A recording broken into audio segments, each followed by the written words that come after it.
Listen to this. CBS sports reporter Shehan Jeyaraja made Big 12 football spring overreactions and specifically for BYU wrote that, quote, the Cougs are, in parentheses, still America's most underrated team. Wait, so that's not an overreaction? That's just a reaction? I have no idea how it works in his mind. He would have to answer that question. But this, along with Mark Schleybaugh presenting BYU as the number 10 team post-spring yesterday. Yeah. So we have an ESPN writer and now Shehan Jeyaraja of CBS Sports saying, hey, they're still underrated. Jarom, do you agree? Is BYU still being underrated as a college football team? No, I don't think BYU should walk in higher than like 12th, which is amazing. I think BYU is in the 12 to 16 category, somewhere in there. If you're preseason top 20, are you underrated? Well, if you feel like you should be, number 10, yeah. BYU was 11-2 outside the playoff, had a tremendous season.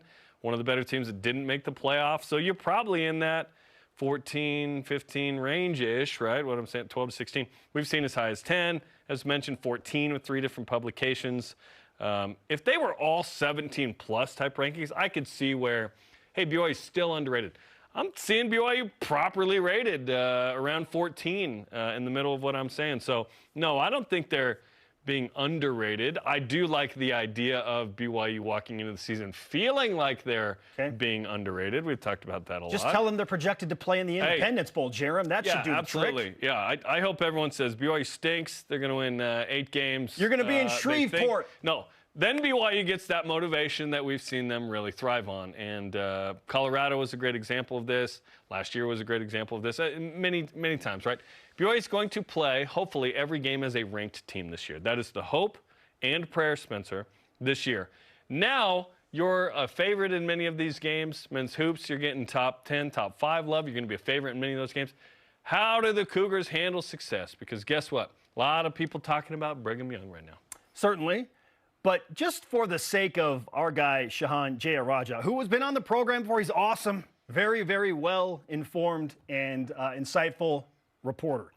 Now, again, I was joking about BYU being projected to play in Shreveport. Like, that is actually out there. Someone did. Yeah, we talked about it. Have we seen BYU show up in any projection of college football playoff team next season? I haven't seen a lot of general projections, period, about that.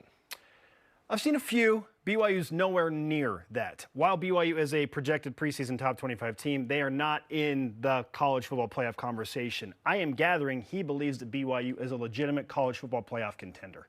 I think most people believe they're a contender too, but whether you have them in or not is the question. I don't think BYU should be in. I think they should be in the mix. We're talking should. Should, like if BYU was a one-loss regular season team last year, yeah, they should, and bring what they bring back, yes. But they were a 2-loss team. They finished great. They were 11-2. They're in the mix. I think they're properly rated. I don't think they're overrated. I don't think they're underrated. I am completely whelmed. We have to see what BYU actually is when it comes to the Big 12 preseason poll, voted on by the coaches, and what the AP voters do with BYU in the preseason top 25. It's difficult to tell if BYU is being underrated until we see those two major polls. I guess as currently constituted is the question, right? Sure, that's what makes this an intriguing conversation. They are rated properly. I am anticipating that BYU is probably going to show up as number 3 or number 4 in the Big 12 preseason poll, which I get, but maybe Shehan thinks that that's a little bit too low. Maybe he thinks BYU is the Big 12 favorite or a top 2 team. Yeah, I think he thinks very highly. Yeah, obviously. So again, I'm like completely satisfied with where this is right now. Only he can answer those questions. But let's say BYU comes in at preseason number 20. I would feel a little bit like, BYU is respected, but not really respected. Like if you're 20 in the preseason poll, people don't think you're going to make the college football playoff. No, but if you're like 14 to 16, then it's like, okay, now we're talking about a team that's on the cusp. And how many times have we said it this week? You think BYU is going to show up somewhere between 12 and 16? 12 and 16. Okay. I'm a little lower. I'm like 13 to 18. What do we actually want with this too, by the way? Because I want BYU to be ranked lower than they should. You want them to be ranked worse than you feel they deserve. So that they're ticked off. I agree. I want that. I want them to come in at 18 or 19. Yeah, I don't want BYU to be number 9. No. Fourth in the Big 12. Preseason's great for all the chatter and you're at work and you're hanging out at the barbecues and, hey, BYU, this is great. Like we're experiencing that with men's basketball. With football, I want them to be ticked off going into the season being like, whoa. We're number 19 and we're the 4th pick by the coaches? They don't know, but they're about to find out. Like, I want that situation again. 24/7 Sports got the memo. They have BYU ranked number 22. Absolutely. In fact, that is ideal. BYU should be unranked in 24/7 Sports. They stink. That's the rhetoric I want. They're overwritten. No. Then BYU is motivated to where they go, no, we're going to do stuff again that you don't think we can do. And they're not going to exceed expectations to the point that they did last year. The only way they do that, Spence, is if they get to the playoff? No, if they win the Natty. Like, what BYU did from 5 to 11 wins, that jump was precipitous. It was amazing. BYU can't win 17 games? They could win 15 or 16 over the past few weeks. 6 again? That'd be crazy. We've had the chance to visit with BYU football players and coaches after spring practices, talk about handling expectations, heading into next season. Here's some of the responses we got. I feel like the boys are hungry just because we didn't really get what we wanted last year, and I don't know. We're just feeding for it. So, we were so close to achieving something that no one even believed was possible, except for us, really, during that season. And so, feeling how close that was, and letting that slip, we gotta get back and go prove it again, and really achieve what we know we're capable of. Coming in as a as a team who is no longer in the shadows, the mindset's no longer win, it's dominate.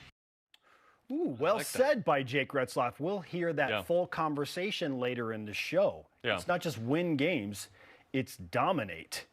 And does BYU I would take just win games, by the way. Actually have the easiest or one of the easiest Power 4 schedules? We have no idea. Right now, because it's all based on last year. Yes, and last year at this time, as we've said a little bit this week, a lot of it, is, well, last year looked hard, and then it ended up being easier than we thought. Expectations are high, so let's discuss some minimum thresholds in the regular season. Again, not high end, not average, like minimum thresholds, using a few different categories, starting with, again, regular season, total wins. Give me the number. Yeah, minimum. And let's double down on that, because when we did this with basketball, people were like, oh, your expectations are so disappointingly low. No. Minimum threshold of success. Okay, we're talking the floor. We're not talking ceiling, the floor. It was a successful season. We're not saying it was the greatest season they could have had. Yes. What do you think? You have to get to this mark to say, okay, it was successful. Yeah. Total wins for me, 9. Agreed. 9-3. Yeah, you can't go worse than 9-3. You have to, and that's probably regular season, right? This is all regular season. Okay. We don't know. So we're not throwing in. Breaking news: we don't know who BYU is playing in the bowl game. Yeah, so we true. Can't. We're not throwing in the idea that BYU why predict a game we don't know the opponent. Would win a 9th game in a bowl game and go 9-4. This is all regular season. We don't know what the postseason will look like. More on that in a moment, by the way. The postseason could be very different. 9-3 in the regular season feels like a great place to put the bar for success. Yeah, agreed. They can certainly go higher. But if you get to at least 9. If BYU's 8-4, I'm disappointed. Come on. Given what they returned, coming back, what they expect to be, who they've added, you've got to be at least 9-3. Jarom, if you're 9-3 and going to a bowl game with a chance at a 10th win and another double-digit win season. It's another good season, but we'll talk about is that good enough. Okay. Again, minimum thresholds. Big 12 finish. I struggled with this one this morning. Because I'm thinking about everything. You searched, pondered, and prayed about it? Thinking, not exactly. Okay. I did think a long time about it. I did ponder about it. No prayer. No prayer involved in this specific question. I don't think God cares about the Big 12 finish. Cares about the individuals. Yes, he does. Okay. I thought about this, and I want to say, like, if you're one of the top 4 of the 16 teams, again, minimum threshold of success. Top 4. But same number. I kind of want BYU to take the next step here. Oh, okay. Minimum threshold would be what? Top 2? They're top 3, yeah, but like top 2 feels like because you're in the championship game. I'm saying top 4, because what if it's a 4-way tie for first again? Are we going to argue that wasn't good enough? No, you lose some tiebreaker? We wouldn't. You lose some tiebreaker again? That'd be a bummer. I'm not saying we wouldn't be disappointed. That's why I waffled. I'm like, waffles. They did that last year. Yeah. Like they were top Waffle love, dude. 4 team. Top 4 in a 16-team conference is always great. Yeah, agreed. Same so number. that again, I probably fall to that, but I would love to see him take the next step and get to at least the championship game. Right. Okay, national ranking. I go top 20. If you're inside the top 20, minimum thresholds we're talking At the about. end of the season. End of regular season. This is all regular season. End of the regular season. Top 20.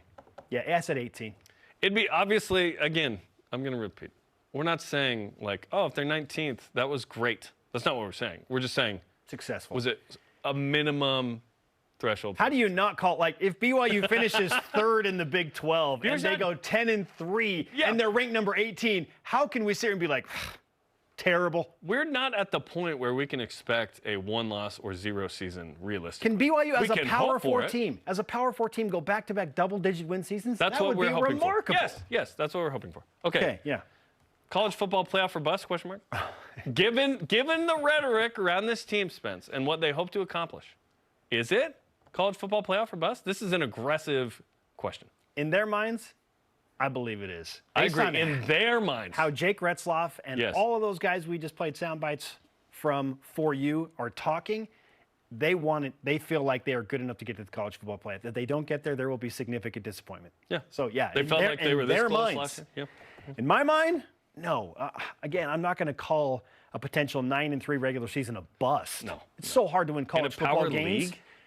If you We're still new to this. This is year 3. We can't walk in, do 1 year of stuff and talk too big. Like, we got to do it again. That's my fear is, as much as we've made fun of Utah for talking big and then not showing up in 1 year, it was 1 year. You got to do it again.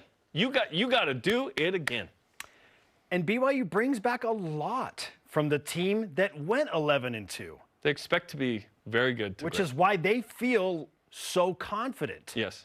But they are in that unique territory, Kalani Sitake told us in Idaho Falls and in St. George, where, yeah, we'll still probably be a little underrated, which is exactly where we want to Because they've only done it once. Mm-hmm. They've only done it once. That could have been a flash in the pan. If BYU goes 8-4, that's a good season, but last year was the anomaly, not the average or the new norm. We hope the new norm is, no, BYU's competing for Big 12 titles. Yeah. And they've got a ton of talent. It's year 3 of Jay Hill, and they've got continuity with the senior quarterback and the same OC. And a lot of the skill position players are back, and a trio of, or a duo of linebackers that are NFL guys. All this stuff is very exciting. Okay, let's finish with But this. it's not college football playoff for bust, I agree. 6 games at home. Yep. Portland State, Stanford, West Virginia, Utah, TCU, UCF. What is the minimum threshold success at home? 5-1. 5-1. Got to go 5-1. As long as the one loss is not to Utah, I agree. Correct. What is the loss? Because if it's not Utah, West Virginia. Maybe TCU's goes on a heater and Josh they get Hoover really throws good. for 400. Josh Hoover's a good quarterback. UCF. Nope. I think these are all very winnable. Like, BYU obviously, should- Utah's a tough game no matter what Utah is. I know in comes Rich Rod. He's back in West Oh, Virginia. he's back, baby. Scott Frost is back at UCF. Oh, that is fun. I hadn't connected those dots on they are coming to Provo this year. That's great. But yeah. Stanford, by the way, blow those fools out, man. Do it again. Like BYU 22. needs to win at least 5. Again, I'll settle for 5-1 at home as long as the one loss is not to Utah. Then I'll be like, okay, that was a success. Who would you be okay with then? Maybe TCU. Or maybe West Virginia is weirdly awesome. Well, hold on. Graphics. I got an issue with you. The quest for perfection. What are we doing? Also, it says at UCF final game. Not at UCF. The It's game at is in home. Provo. Well, I didn't mean to call out an incorrect thing. I meant to call out the title. We just need to point out we're not doing the we quest need for to point out perfection that thing. UCF Stop. is up. UCF in November. You think the Knights want to come to Provo on November 29th? It's the Cougs. It literally will be Scott Frost. Frost. It literally will be Nice. Scott Frost. Nice. Robert Frost, pretty good Frost too. I don't even know if Scott's the best Frost. 5-1 as long as the one loss is not to Utah. Let's go. Quest for what are we doing? You guys weren't around in 08. If you're a freshman, you're what, 19? You were 2 years old? You don't know the pain of those stupid shirts. Oh. Many fans still have that shirt, by the way. I do not. I never owned one. Happy to report that. I might have had one. I think I destroyed it. As soon as it may have went destroyed- sideways, the loss to TCU. 32 Ignite it! to 7. burn it down. No more quest for perfection on the graphic. What are we doing? It's May 9th. Whatever.